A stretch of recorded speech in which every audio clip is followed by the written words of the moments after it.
Prazer, eu sou o moleque cristão que queria, com o bodybuilding, propagar a palavra de Jesus.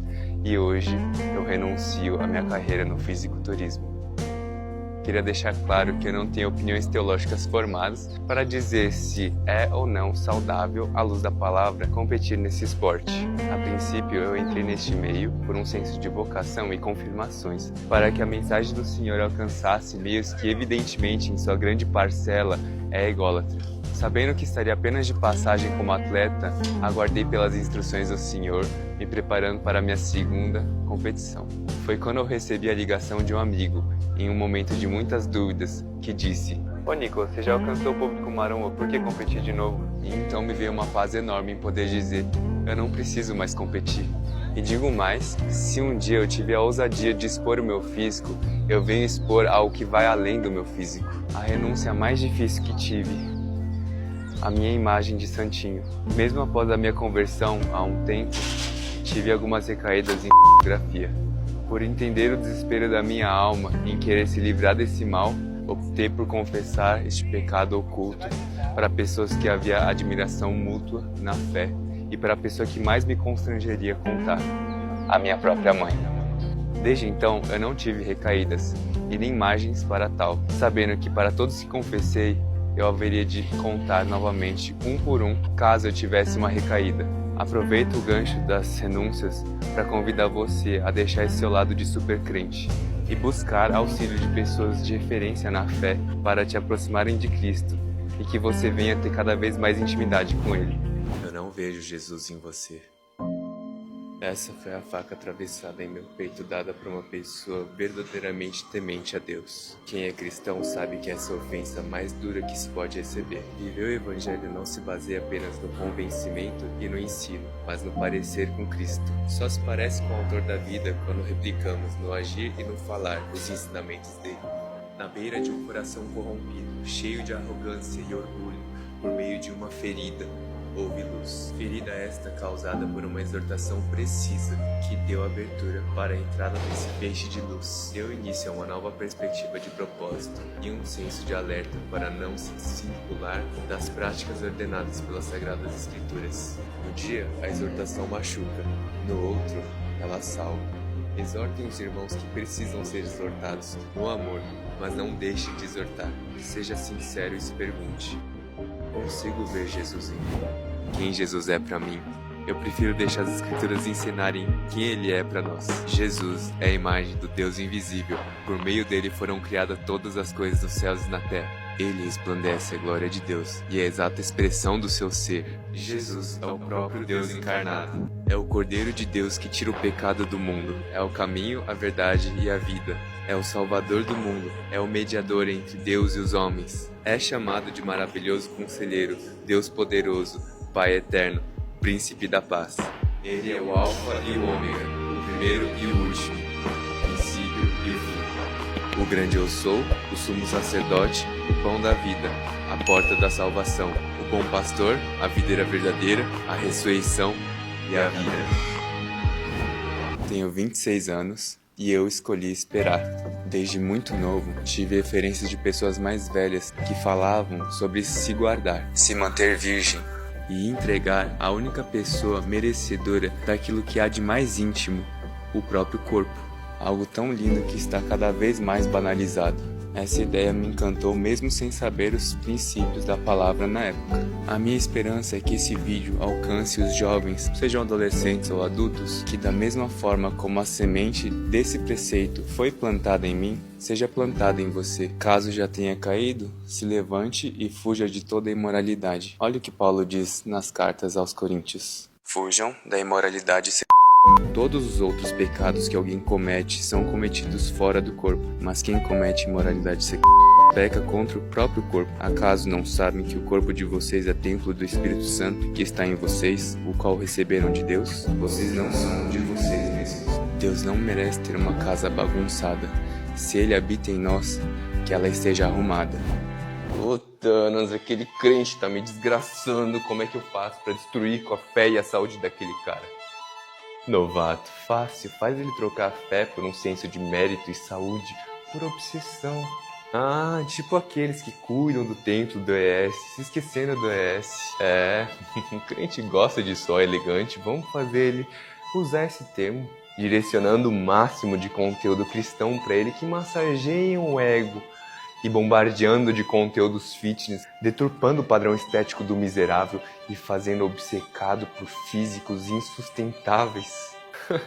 Deixando a consciência dele pianinha, pensando que tá tudo bem, mesmo indo pra igreja. Mas se ele estiver de fato treinando por saúde e mantiver um bom relacionamento com esse cuidado com o tempo, seria real e o infeliz estaria vivendo o melhor dos dois mundos, não? Sim, para algumas poucas pessoas seria difícil de afastá-las de...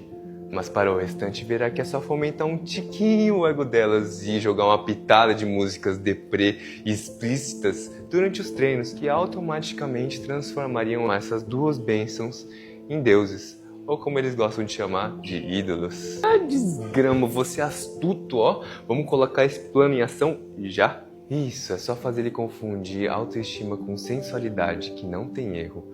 Só existem dois problemas que podem jogar todo o nosso plano por água abaixo. Quais? As cobaias durante a execução do plano se identificarem com o inimigo e se identificar no sentido de fazer-se idêntico. Dando ouvidos e praticando as coisas que estão escritas no livro da capa preta e tendo uma comunicação assertiva, frequente com você sabe quem. E outra coisa, você sabe que se vazar a nossa conversa já era o esquema, hein? Relaxa, esse papo fica entre a gente e essa de se identificar é só tacar uma tela de celular na cara desses otários que eles se identificam rapidinho contra as coisas. Boa, tá aprendendo e pela última vez, não é Thanas, é Tanás. Saquei, tipo varões. O que uma varota tem que ter para que vocês possam ter um bom relacionamento? Tiago! Como que era a pergunta mesmo? Da varota?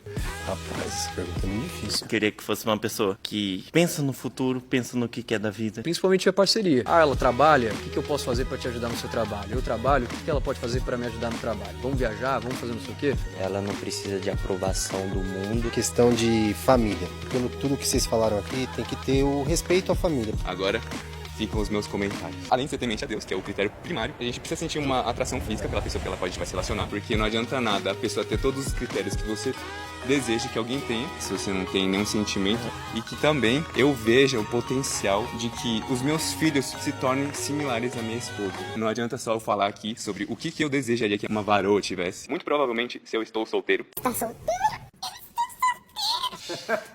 Me ajuda! Varota. Eu entendo que esse momento pra mim é pra me aperfeiçoar, pra me tornar um bom varão. E o que seriam as principais características de um bom varão segundo a palavra? É um homem que possua uma postura sacrificial, ele traz segurança, tanto emocional quanto financeira. É um provedor, consequentemente.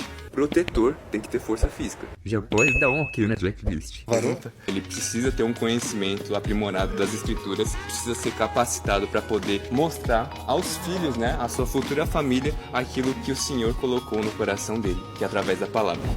Você gasta tempo com Deus? Talvez seja por isso que esteja tão difícil de permanecer na presença dele. Semana passada eu estava com o coração inquieto, aí eu percebi o quão fraco o meu espírito estava. Reparei que eu estava dando prioridade a tantas outras coisas e acabava gastando tempo com Deus apenas no último momento do meu dia. Foi difícil e cansativo permanecer nos devocionais. Se percebemos que há uma dificuldade de nos relacionar com Deus e não identificarmos a causa raiz, oremos assim. Sonda-me, ó Deus, e conhece meu coração. Prova-me e conhece as minhas inquietações. Vê se no meu caminho algo te ofende e dirige-me pelo caminho eterno. Após identificar o problema, confesse ao Senhor e alguém de confiança na fé. Ore e invista, ao invés de gastar tempo com o Senhor, pois só Ele é capaz de transformar o nosso coração, ajudando a nos aproximar ainda mais dele. Como você, como cristão, tem se posicionado nas academias? As pessoas olham para você e te acham um exemplo? Talvez a nossa forma de portar seja a única Bíblia que eles leiam. Como você tem se posicionado? São as vestimentas, o versículo que fica lá na bio do perfil, são aquelas fotos com uma passagem bíblica? Ou é a forma como você se posiciona? Tudo isso que eu mencionei anteriormente é muito bonito, mas o seu coração? A palavra de Deus fala, sejam sal e luz. Existe uma responsabilidade como cristão de ser exemplo aonde você passa. Não dá para ser a imagem e semelhança de Cristo com fofocas, olhares e comentários maliciosos, desrespeitando o próximo.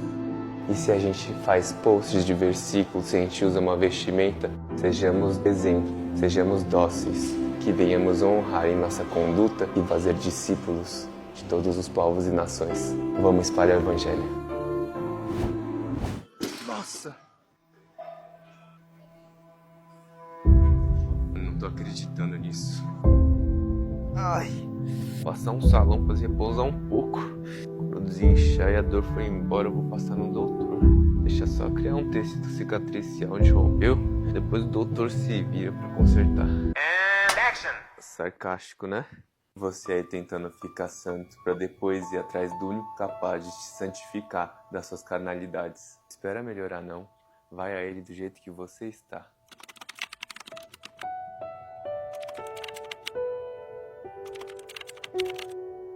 Não são os que têm saúde que precisam de médico, mas sim os doentes. Eu não vim chamar os justos, mas pecadores ao arrependimento. Papo reto aqui na extensora enquanto eu descanso. Seguir Jesus não é moda, é saber renunciar aos seus ídolos. Não queiramos dizer, em teu nome não expulsamos demônios, não curamos enfermos, logo em seguida recebeu um, eu não os conheço. É entender que a perseguição virá uma hora ou outra. Se você convive com pessoas de outras crenças e não só críticas, talvez, só talvez, você esteja exalando um pouquinho de mundo. Vamos acordar? A falta de posicionamento te leva a ser uma pessoa morna, alguém que não influencia e não impacta o mundo. Então vamos ter mais intimidade com Cristo e bora fazer barulho aí. Cê é louco.